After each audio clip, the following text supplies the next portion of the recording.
Apocalipse 20, versículo 11 ao 12, nós lemos o seguinte: E vi um grande trono branco, e o que estava sentado sobre ele, de cuja presença fugiu a terra e o céu, e não se achou lugar para eles. E vi os mortos, pequenos e grandes, que estavam diante de Deus, e abriram-se os livros, e abriu-se outro livro, que é o da vida. E os mortos foram julgados pelas coisas que estavam escritas nos livros, segundo as suas obras. E vamos orar. Amado Pai, nosso Deus querido, obrigado pela Tua palavra, que é santa, eterna e perfeita. Ajude-nos agora a entendermos o que o Senhor tem para nós esta noite. Peço ao Teu Espírito para me empoderar, para eu falar com clareza e poder, e o mesmo Espírito venha nos ajudar a ouvir com propósito e nos levar a toda a verdade. Nós pedimos essas coisas no nome do Teu Filho Jesus. Amém. E vamos sentar esta noite.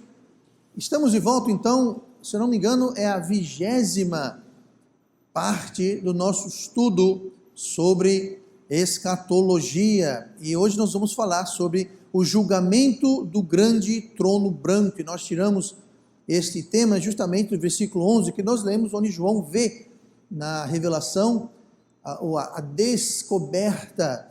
Lembrando que Apocalipse quer dizer isso, quer dizer uma revelação, um descobrimento, a retirada do que cobria, que Jesus deu a João lá na ilha de Patmos, como nós já vimos, e aqui está dizendo justamente que ele viu um grande trono branco, e daí que vem o termo, o julgamento do grande trono branco, e nós vamos ver um dos 3 julgamentos que temos neste período escatológico, período dos últimos tempos.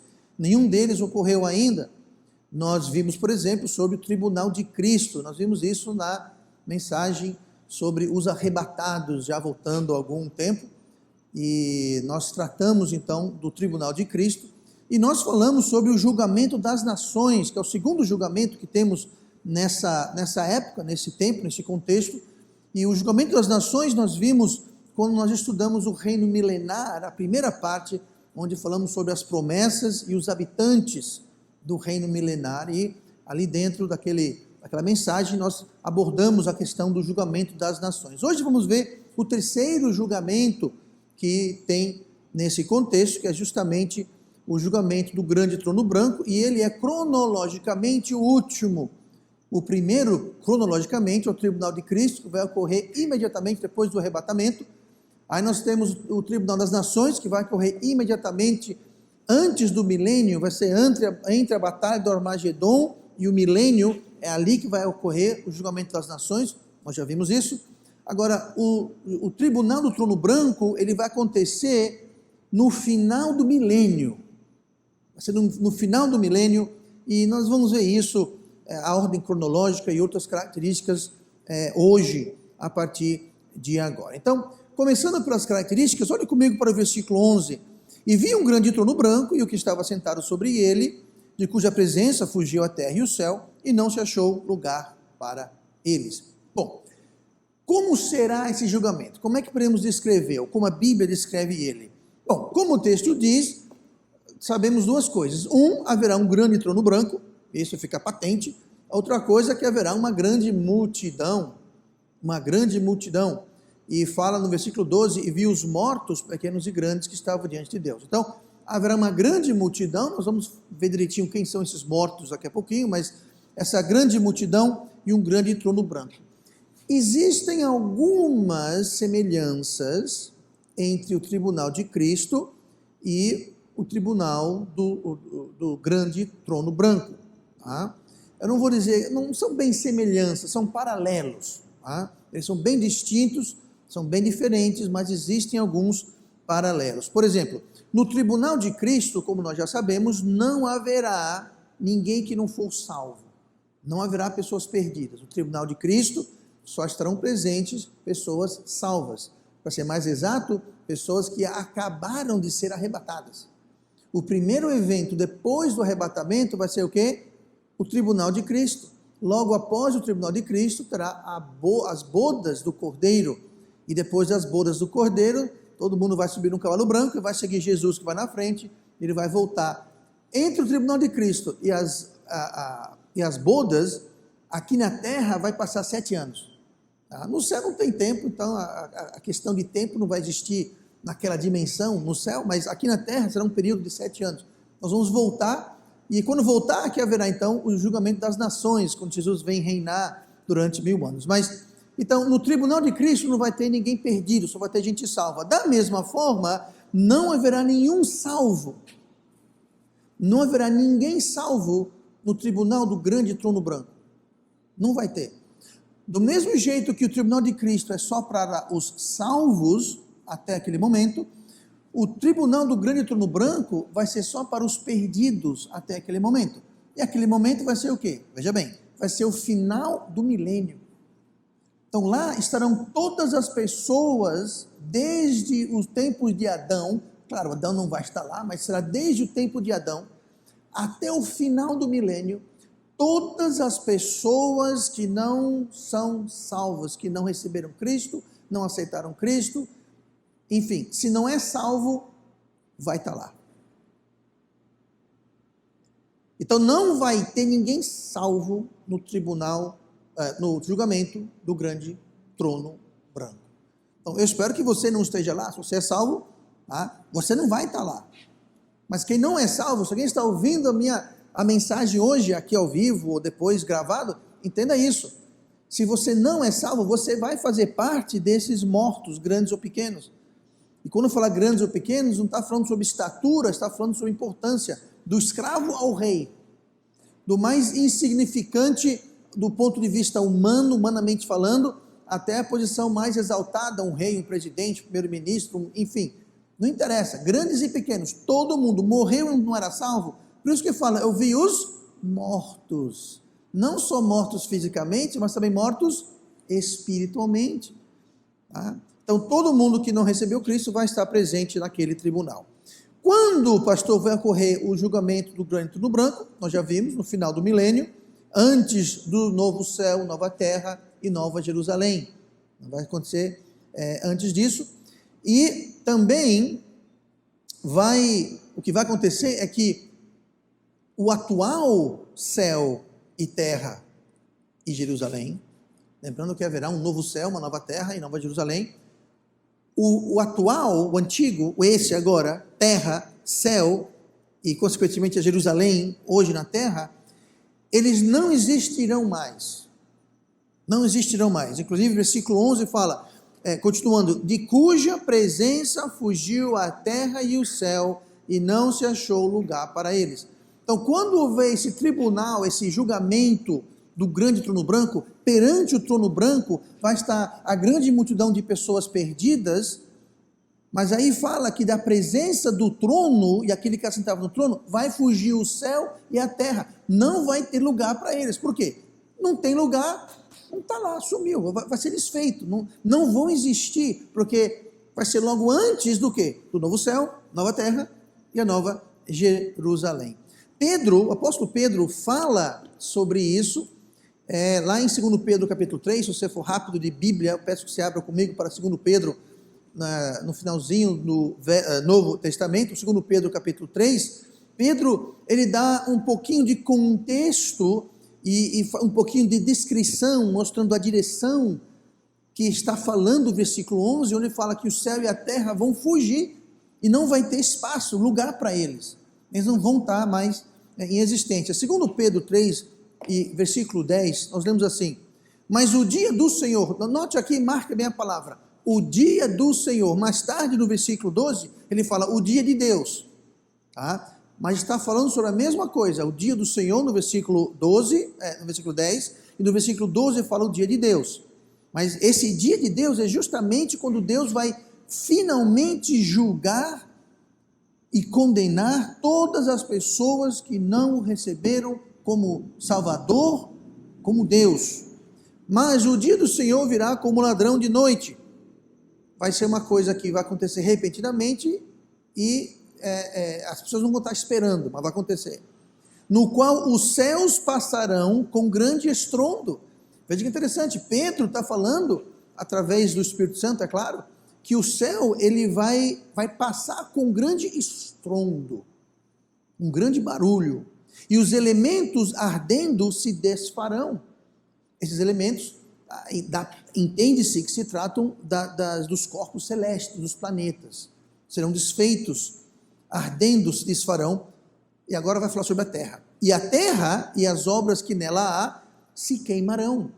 Pastor, que obras na terra? Os grandes monumentos, as grandes cidades, as grandes construções dos homens, as pirâmides e os arranha-céus e as pontes, enfim, as obras humanas que são tão imponentes, importantes, admiradas e tal e coisa. Pois é, isso acabou, não vai ficar nada.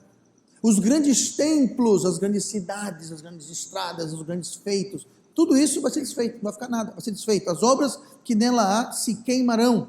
Versículo 11: havendo, pois, de perecer todas estas coisas, que pessoas vos convencer em santo trato e piedade?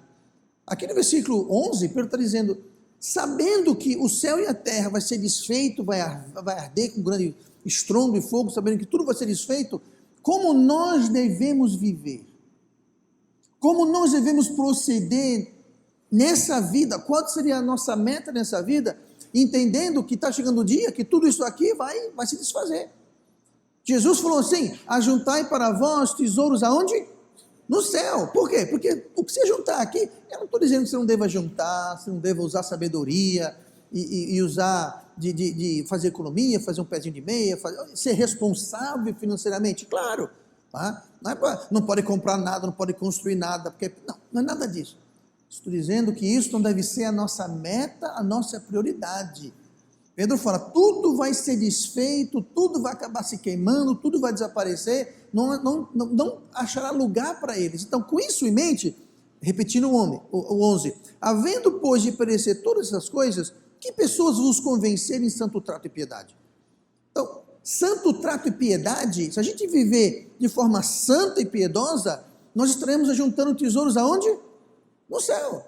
E é que lá que tem que juntar, porque lá o ladrão não rouba, a traça não rói, a ferrugem não come, e esse estrondo e esse fogo não vai chegar perto. Então entenda, tá? O que a gente fizer aqui, vai ficar aqui, ninguém vai levar nada. Vou deixar para os meus futuros, pode até deixar, mas se você for para frente, não vai ficar nada. O que a gente fizer para Cristo, o que a gente fizer em piedade e santidade, isso vai permanecer para sempre, guardada no céu. Versículo 12, aguardando e apressando-vos para a vinda do dia de Deus. Mais uma vez, eu falei para você marcar, o dia do Senhor, né, que fala lá no versículo 10, aqui fala o dia de Deus, em que os céus em fogo se desfarão, e os elementos ardendo se fundirão, mas nós, segundo a sua promessa, aguardamos novos céus e nova terra, em que habita a justiça. Então, é esse novo céu e nova terra, são esses os céus e a terra atual, a antiga, para a gente atual, mas então vai ser antiga, para a gente hoje é atual, não fugirão da presença do trono branco e de quem está sentado em cima dele. Não se encontrará lugar para eles. Por quê? Porque foram fundidos, arderam, desfizeram, se acabou. Não tem mais. Sumiu-se. Muito bem. Ambos, o tribunal de Cristo quanto o tribunal do trono branco, eles tratarão de fazer justiça de acordo como cada um viveu. Aqui nós lemos em 2 Pedro, que ele fala que nós devemos viver em santidade e piedade, visando, tendo em vista o fato que o dia do Senhor, o dia de Deus está chegando, mas nós aguardamos o novo céu e a nova terra em que habita a justiça. Então, a gente tem que viver aqui pensando lá. Então, como a gente viveu essa vida vai ser refletido tanto no tribunal de Cristo, quanto no tribunal do trono branco. Você fala, mas pastor, o senhor acabou de falar que o tribunal do trono branco não vai ter ninguém salvo. É verdade, não vai. E no no julgamento do trono branco só vai ter pessoas perdidas. É verdade. E no tribunal no julgamento do trono branco, não vai ter ninguém salvo. Também é verdade. Tá? Um vai ser para salvo, um vai ser para perdido. Então, como a gente vive vai definir. Pois é para tratar da justiça, para tratar da recompensa. Trono branco, tribunal de Cristo, não tem nada a ver com salvação. Porque quando acontecerem, quem é salvo já é salvo, quem é perdido e não tem como mudar. Eles não tratam de salvação, eles tratam de justiça, mas da justiça de recompensa. Pelo seguinte, qualquer ser humano, tá? Pense no pior ser humano que você possa imaginar. Hitler, sei lá, alguém pior do que o Hitler. Aí você pensa uma pessoa bondosa e maravilhosa, tipo assim, eu, tá? Ninguém, nem o Hitler, nem ninguém é 100% mal. E nem ninguém é 100% bom. Até eu tenho minhas falhas. São poucas, raras, tá? Pouco conhecidas, mas não tem ninguém 100% bom e não tem ninguém 100% mal. Você sabia que Hitler matou, organizou e orquestrou a morte de milhões de pessoas? Milhões. Sabia que ele gostava de animais? Ele não podia ver um animal sofrer. Que pena que ele não tinha a mesma atenção com os seres humanos, né? Ele era vegetariano justamente por causa disso, porque ele não podia ver crueldade para o animal. Agora, para ser humano, parece que isso não computava na mente doente dele. Mas, entenda uma coisa, ninguém é 100% mal, como ninguém é 100% bom. Nós sabemos que ninguém é 100% bom, nós sabemos que todos pecaram e destruídos estão da glória de Deus, nós sabemos disso. Mas o inverso é verdade. O pior bandido criminoso, a pessoa mais absurda de ruim e cruel no mundo, não é 100%, pode ser 99%, mas não é 100%. Sempre tem aquele cantinho, aquela fraqueza, alguma coisa de bem, de benéfico, de benignidade em alguém, por pior que seja. Tá? Então, o bem que nós fazemos não é o problema. O problema é o mal que nós fazemos. Muito ou pouco, sejamos salvos ou perdidos, o problema é o mal. Tá? É o mal, é o pecado que leva à perdição. Então, nós fazemos mal e nós fazemos o bem em diferentes graus, em diferentes medidas, mas é o mal que traz a condenação. É o mal de onde vem o pecado, e é o pecado que gera morte, que o salário do pecado é a morte. Então, quem é salvo tem pecado, do mesmo jeito que quem não é salvo tem pecado. Assim como, agora a gente espera que quem é salvo tem pecado num grau menor, né, de acordo com o grau de santificação. Mas nenhum salvo é isento de mal, nenhum salvo vive uma vida 100% santa, isso não existe. Isso não está na Bíblia, não está na vida real, Deus não fala isso, isso é algo que realmente não é realidade. Mas quem não é salvo também tem o bem, em alguma medida, em algum grau. Mas, lembrando que quem não é salvo nunca teve os seus pecados perdoados. Então, o salvo comete o mal, o perdido comete o mal. Só que o salvo teve os seus pecados perdoados. O não salvo, os seus pecados ainda estão em aberto. A conta está aberta. Aquele pecado não foi pago, aquele mal não foi retirado, está na conta dele ainda. Então, o que acontece é que, eu vou ler para você 2 Coríntios 5,10, onde vai falar sobre o tribunal de Cristo. Tá? 2 Coríntios 5,10, porque todos aqui, o contexto de Paulo, são os salvos que foram arrebatados. Porque todos devemos comparecer ante o tribunal de Cristo, para que cada um receba segundo o que tiver feito por meio do corpo, ou bem ou mal. Você veja, no tribunal de Cristo, onde só vai ter gente salva, nós vamos receber coisas de acordo com o que a gente fez no corpo, ou seja, quando a gente estava aqui na terra ainda, mas termina dizendo, ou bem ou mal. Veja só, então o tribunal de Cristo não é só para dar bala e confeite e bombom para todo mundo, não. No tribunal de Cristo vai ter gente recebendo, castigo. Não é castigo inferno, não é castigo de perdição, não é isso. Mas vai estar recebendo castigo, vai deixar de receber galardão. A eternidade, o céu, não vai ser igual para todo mundo. Assim como o inferno não vai ser igual para todo mundo, assim como o céu não vai ser igual para todos os salvos, o inferno não vai ser igual para todos os perdidos.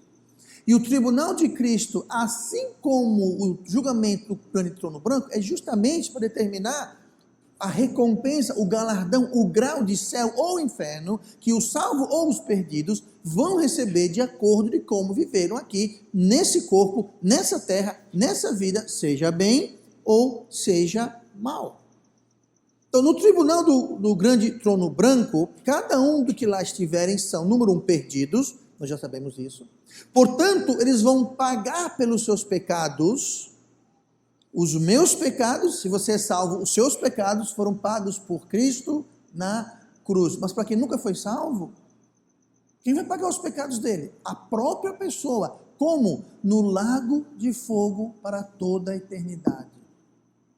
Mas pastor, isso é horrível. Eu sei. Tão horrível que Jesus desceu do céu, veio para a terra, passou por tudo que ele fez para dar a oportunidade e a chance e abrir a porta para que a gente não precisasse ir para lá. Tá? Mas o tribunal do grande trono branco, no julgamento do grande trono branco, eles vão estar lá só os perdidos, que vão pagar pelos seus pecados, eternamente no lago de fogo, tá? E também esse pagamento, essa posição, o grau de castigo eterno, vai ser condizente e referente a como viveram essa vida. Vou dar um exemplo, voltar a falar do Hitler. O Hitler, por exemplo, vai ter um lugar especial de sofrimento extremo no inferno. Por quê? Porque ele aprontou. Não só ele não era salvo, ele perseguiu o povo de Deus, causou morte e sofrimento, cometeu aberrações. Então, ele, quando for julgado no julgamento do trono branco, e ele vai estar lá, ele vai ser enviado para o inferno pagar seus pecados e pagar por todo o mal que ele fez aqui na terra. E isso é diferente que alguém que nunca matou milhões de pessoas, talvez alguém que não teve muitas oportunidades de receber Cristo, por exemplo. Tá? Então, pessoas que são perdidas, mas não são um Hitler, não são alguém assim, realmente. Então, eles vão para o inferno? Vão para o lago de fogo? Vão sofrer? Vão, mas vai ser um sofrimento diferente. Vai ser um grau diferente. Não vai ser bom. Tá? Não vai ser um piquenique para um, não, vai ser ruim para os dois. Só que para os Hitlers da vida vai ser muito, muito pior. Aqui já é pior, aqui vai ser muito pior. Então, o julgamento do trono branco vai ser para definir justamente esse grau de castigo, de sofrimento eterno, assim como o tribunal de Cristo vai ser para determinar o grau, a posição que nós vamos ter no céu. No céu haverá posições, haverão cargos, haverão moradas, haverá diferença, e quão maior for o nosso galardão, que vai ser condizente de como vivemos nesse corpo, nessa vida, nessa terra, então a nossa posição no céu eterna, o nosso tesouro no céu eterno, vai refletir isso. Tá? No céu haverá cidades, no céu haverá governos, haverá pessoas para governar, haverá estrutura, haverá oficial, tudo isso vai haver, não vai ficar tudo no céu tocando harpa, voando para cima e para baixo, pulando de nuvem em nuvem, isso não existe. Você tem uma ideia da nova terra? A Nova Jerusalém, ela tem 1.600 quilômetros de largura, comprimento e altura. Eu disse 1.600 quilômetros, sabe o que é 1.600 quilômetros? Daqui para São Paulo é o quê? Dá mais ou menos 1.600 quilômetros. Isso é uma cidade, gente. Uma cidade. Vai começar aqui em Maceió e vai terminar lá em São Paulo, aí vai atravessar mais 1.000, pode ser quadrado, pode ser um triângulo, isso a gente não pode definir. Mas você imagina, a dimensão não é do planeta, não é do país, é de uma cidade.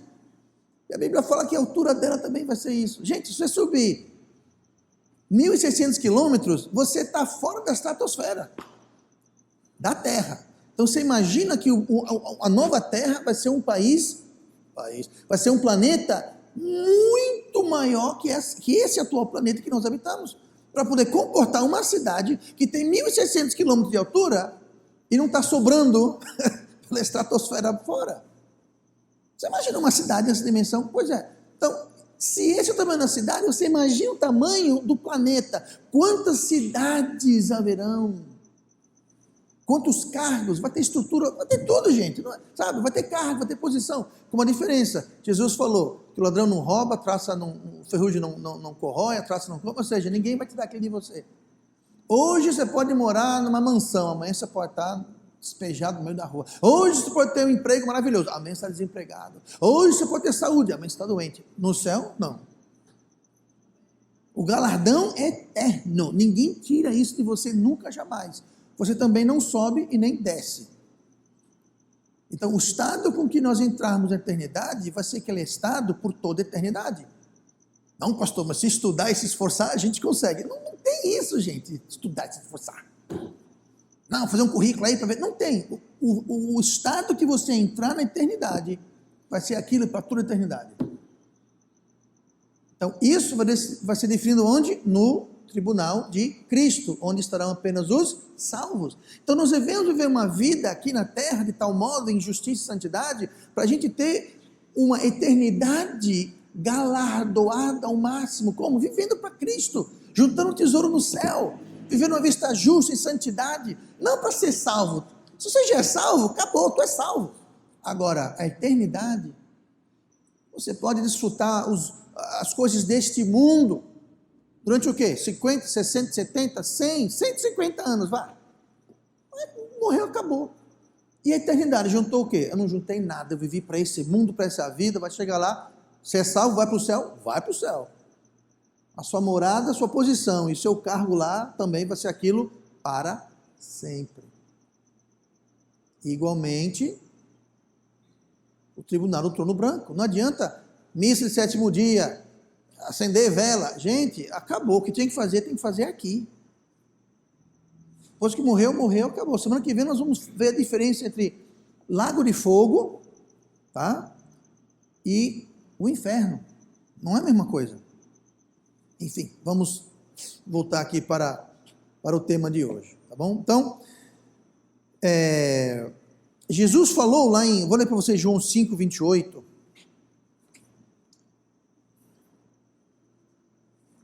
Sobre o fato que todo mundo vai ressuscitar. Ah, pastor, eu pensei que era só os crentes que estavam mortos no arrebatamento que vão ressuscitar. Eles vão. Mas não é a única ressurreição. Olha o que fala aqui. João 5, 28. Não vos maravilheis disto, porque vem a hora em que todos os que estão nos sepulcros ouvirão a sua voz, e os que fizeram bem para a ressurreição da vida, e os que fizeram mal para a ressurreição da condenação. Então todo mundo vai sair do sepulcro, todo mundo vai sair da morte, todo mundo vai ser ressuscitado. Os que fizeram bem para a vida eterna, os que fizeram mal para a condenação. Ah, pastor, então isso aqui é salvação pelas obras? Não. Eu acabei de falar o quê? Aquele que fizeram bem e são salvos, só vai ser julgado o quê? O bem que ele fez. Porque o mal que ele fez, o pecado que ele fez, já foi julgado e colocado em Cristo na cruz. Cristo já pagou. Então, tudo que eu vou ser julgado quando eu vou para o tribunal de Cristo, não são os meus pecados, se eu vou para o céu ou não. Vai só ser julgado o que eu fiz de bem. O que eu fiz de bem, eu vou ganhar galardão. Entenda, todo mundo quando chegar no céu, teoricamente vai chegar lá zerado. Jesus falou o quê? Ajuntai para vós tesouros. Ele não falou, todo mundo que for salvo vai chegar no céu e vai ter um tesouro esperando por eles. Você não vai encontrar isso na Bíblia. Tanto que Jesus falou, ajuntai para vós. Você foi salvo, salvação é de graça. Você vai para o céu, mas não tem nenhum tesouro te aguardando lá não. A não ser o tesouro que você juntar aqui na terra e depositar lá através de uma vida justa, piedosa e santa, em obediência a Deus e servidão a Deus. Isso vai juntar tesouro no céu. Aí quando você chegar lá, vai estar o seu tesouro, a sua morada, a sua posição, o seu galardão, que é condizente ao tesouro que você juntou. Então, aquele que fez o bem e é salvo, vai ressurgir para a vida. Agora, aquela pessoa que não é salva, por mais boas obras que ele tenha feita, não vai resolver. Efésios 2, 8 e 9 fala o quê? Sois salvos pela graça, por meio da fé, não vem das obras, para que ninguém se glorie. Então não adianta a pessoa fazer obra. dá oferta, faz isso, faz aquilo. Não adianta, a salvação não é pelas obras. Então, aquelas pessoas vão ser julgadas pelo mal que fizeram. Por isso que Jesus falou aqui, ó, todos estão nos túmulos, ouvirão a sua voz, os que fizeram bem para a ressurreição da vida e fizeram mal para a ressurreição da condenação. É justamente a ressurreição da vida está falando sobre o tribunal de Cristo. A ressurreição da condenação está falando sobre o tribunal do grande trono branco, onde as pessoas vão sair do inferno, estão lá desde que morreram sem Cristo, estão no inferno, vão sair do inferno e vão ser julgadas no grande trono branco. E de lá, todas elas vão para o lago de fogo. A profundidade do lago de fogo vai ser definida no tribunal, no julgamento do grande trono branco. Tá? Então, 1 Coríntios 3, 14, que fala sobre justamente o tribunal do trono branco. Se a obra que alguém edificou nessa parte permanecer, este receberá galardão. Ou seja, quem fizer boas obras para Cristo vai receber galardão. 15. Se a obra de alguém se queimar, ou seja, não foi feito para Cristo, não foi em justiça, piedade e amor, sofrerá detrimento. O que é detrimento? É perda. Sofrerá detrimento, mas o tal será salvo, todavia como pelo fogo. Ou seja, ele vai entrar assim, ó, de raspão. Mas vai ser salvo. Por quê? Porque o tribunal de Cristo não é para determinar a salvação de ninguém, é para determinar galardão, como nos lemos no versículo anterior. Já o tribunal, o julgamento do grande trono branco, é o oposto. Não adianta você fazer alguma coisa, agora eu me arrependo, agora eu entendi, agora eu creio em Deus, tarde demais. Agora não tem mais o que fazer, agora acabou. Agora vai ser julgado as suas obras. Inclusive está isso no nosso texto principal, e você vai então ser colocado no lago de fogo. Você sabia que assim como há vários calibres de crentes, há também calibres de perdidos? Por isso que nem todo crente vai ter o mesmo tipo, nível, grau de céu. Assim como os perdidos, nem todos vão ter o mesmo nível, grau de lago de fogo. Vai ser condizente com a vida deles. Agora, é pouco conforto alguém falar, eu não vou aceitar Cristo, vou viver uma boa vida, e eu vou ter lá um lugarzinho confortável no lago de fogo. Não existe lugarzinho confortável no lago de fogo. O melhor lugar no lago de fogo é horrível. Quer ter uma ideia? Faz o seguinte, chega em casa, não façam isso, mas chega em casa, liga o forno e coloca o dedo assim na chama. Pronto, isso é o melhorzinho que tem. Só que não é só a ponta do dedo, é o corpo inteiro. Começa por aí. Mas pastor, o que é pior do que isso? Vai ver. Por isso que nós vimos semana passada. O que faremos se não escaparmos tão grande salvação? O diabo quer que as pessoas pensem que não existe inferno. Aliás, você sabia que toda falsa religião nega a existência do inferno? Toda falsa, muçulmano não crê, muçulmano não crê, tá? Quase toda falsa religião. Muçulmano crê no inferno, o judeu crê no inferno e os cristãos bíblicos crê no inferno. Agora, espiritismo, budismo, sikhismo, nova era, Igreja Católica Romana, ela crê no inferno, mas não é eterno. Você fica lá até pagar os pecados, aí você sai. Então não é eterno. Isso não é eterno, não é o inferno da Bíblia. O inferno da Bíblia é eterno. Por que será que tantas falsas religiões negam o pecado? Negam o inferno? É porque o diabo quer convencer as pessoas, viva a sua vida, morreu, acabou. Aceitas, Mormon, Testemunho de Jeová, Adventista, sétimo dia, sabe o que eles crêem? O sono da alma. O perdido vai morrer, a alma vai dormir, acabou-se. Bom demais.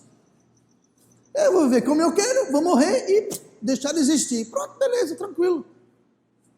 Que surpresa triste eles vão ter quando perceber que existe um inferno eterno e que estão para ele condenados eternamente. Enganados por quem? Pelo diabo. Tá? Essas são as características. Rapidinho, vamos na reta final, só alguns minutinhos, quero falar sobre a justiça do lago de fogo. Apocalipse 22, 12. Jesus falando aqui: e eis que cedo venho, e o meu galardão está comigo, para dar a cada um segundo a sua obra. Jesus falou: eu estou voltando, e quando eu vier, eu vou trazer o galardão. Isso é uma referência direta ao tribunal de Cristo. Ele está vindo nas nuvens, vai arrebatar os salvos, os vivos e os mortos vão ressuscitar, vão ser arrebatados. E o primeiro evento depois do arrebatamento vai ser o quê? Tribunal de Cristo, onde vai ser dado os galardões. É nisso que fala Apocalipse 22, 12. Tá? Agora, note que fala, segundo a sua obra. Deus, em uma das suas principais características, é um Deus justo. A justiça de Deus, o atributo justiça de Deus, é o que o identifica, aquilo que o define, é a sua perfeita justiça. Com isso em mente, ouça o Salmo 28 e o versículo 4. Dá-lhes segundo as suas obras e segundo a malícia dos seus esforços. Dá-lhes conforme a obra das suas mãos. Toma-lhes a sua recompensa. Então, está mandando dar coisas não muito agradáveis, né, em consequência e decorrência da malícia e maldade deles, e tome o galardão. Então aqui está falando sobre perda de galardão. Né? Salmo 62, versículo 12. A ti também, Senhor, pertence a misericórdia, pois retribuirás a cada um segundo a sua obra. A cada um. Cada um quer dizer a cada um. Então, a nossa obra, como a gente vive, vai definir o que nós vamos receber de Deus. Mais uma vez, aqui não está falando sobre salvação. O problema é que tem pessoa que acha que a salvação é pelas obras, aí tudo que ele lê na Bíblia vai ser entendido e visto através da luz, do prisma, da perspectiva errada. Aí tudo que lê fala, está vendo? Salvação pelas obras. Não está falando salvação pelas obras, gente. A Bíblia tem que ser tomada como um contexto completo, tá? Como uma coisa só, como ela é. Romanos 2, versículo 6, no começo fala, o qual recompensará cada um segundo as suas obras. Esses outros versículos falam sobre dar, recompensar, retribuir. E como, então, que o céu e o lago de fogo serão iguais para todos? Não vão. Nem o céu, nem o lago de fogo vai ser igual para todos. Como eu falei, nem todos são igualmente bons, fiéis, obedientes ou não, e nem todos são igualmente ruins, rebeldes e perversos. A justiça de Deus é sempre perfeita e sempre leva em conta tudo o que fizemos nessa vida e tudo que nós fizemos na carne ou no espírito. Leve em conta todas as circunstâncias que muitas vezes vão atenuar ou piorar a nossa situação. As pessoas que vão ser mais rigorosamente julgadas no tribunal, no julgamento do grande trono branco, talvez isso vai chocar você, vão ser pessoas que ouviram o Evangelho, tiveram acesso ao Evangelho, escutaram o Evangelho, talvez até compreenderam e entenderam o Evangelho, mas se recusaram a aceitar. Gente, a fé, a salvação vem pela fé, crer. A salvação não vem de saber. Não basta você saber o Evangelho, ter conhecimento do Evangelho. Você precisa crer e receber. E pessoas que talvez 20 pessoas diferentes através da vida foi para a porta dela, encontrou ela na praça, deu um panfleto, tentou testemunhar, até testemunhou. Ah, agora não. Não, depois. Deixa primeiro eu isso, deixa primeiro aquilo. Ouviu o Evangelho 20 vezes, 50 vezes, nunca aceitou. Eles vão estar de lado a lado com Hitler. Pastor, mas eu... Pois é, mas vocês tiveram algo raro. Vocês não. Aquela pessoa teve a oportunidade, teve o conhecimento. O Espírito Santo mandou alguém e trouxe convicção no coração, mas a pessoa nunca abriu a porta. Nunca aceitou. Essa pessoa vai ser julgada com muito mais rigor do que alguém que talvez uma vez na vida teve a oportunidade de aceitar o Evangelho. Todas essas coisas vão ser colocadas na balança da justiça perfeita de Deus.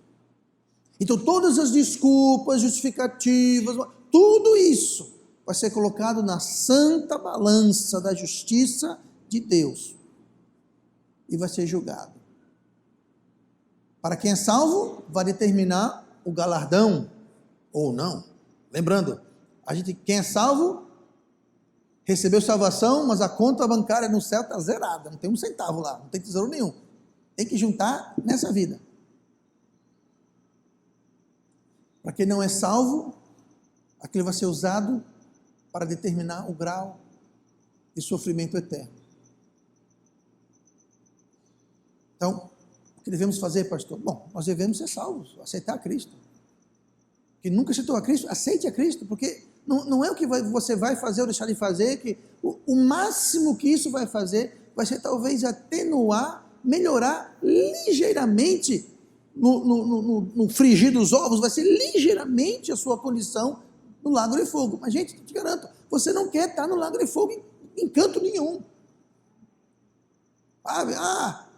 Eu vou estar no lago de fogo, vou estar de camarote. Você não quer estar nem em camarote, você não quer estar em lugar nenhum no lago de fogo. É uma discussão puramente acadêmica. A gente colocar a mão no fogo e pegar a brasa na mão, qual que você prefere? Eu prefiro a terceira opção. Eu não quero fazer nenhuma dessas coisas. Se você está me ouvindo, vou repetir, ou aqui, ou seja, onde for, a única forma de não ir para o lago de fogo, que arde com fogo e enxofre, a única saída é receber o Evangelho de Jesus Cristo. Não é fazer, deixar de fazer, começar a fazer, entrar numa igreja, ser batizado, fazer ceia. Não estou dizendo que são coisas que você não deva fazer, mas nada disso salva. Tem que haver um momento, um dia, uma hora, um evento na sua vida, onde claramente houve um novo nascimento. O primeiro nascimento você sabe o que ocorreu, você sabe o dia, você sabe a hora, você sabe o ano, você sabe o local. Pois bem, da mesma forma tem que ter um novo nascimento. É um evento, não é um processo, não é uma coisa que eu acho, é um evento. Como pastor eu suplico, se você não tem essa certeza, você não sabe colocar o dedo em cima, sabe, se você me der um martelo e um prego, e um monte de dinheiro, eu posso até ir lá onde eu fui salvo, e eu sei pegar um prego, botar no chão assim, e martelar aquele prego no local, exato local onde eu recebi Cristo. Você pode fazer isso? Talvez você não lembre a data, o dia, a hora, mas você lembra o local, você sabe onde você estava. Se você não lembra, sabe, não lembrar o dia e a hora, tudo bem, eu até entendo. Mas não lembrar a ocasião, o local? Eu não quero saber o CEP não, mas você lembra, foi o quê? Foi no culto, foi na igreja, foi aonde? Foi em casa? Foi na rua? Foi na praça? Se você não sabe ou não lembra, talvez é porque nunca ocorreu. E se nunca ocorreu, está na sua mão fazer ocorrer. Porque Jesus está à porta e bate. Todo aquele que abrir a porta, ele vai entrar. Porque quem tem que abrir a porta somos nós. Somos nós. Vamos parar por aqui hoje. Na semana que vem nós voltaremos, nós vamos falar sobre o livro da vida. Nós vamos falar sobre o lago de fogo. E o que essas coisas são dentro do contexto de hoje. Amém? E vamos orar. Amado Pai...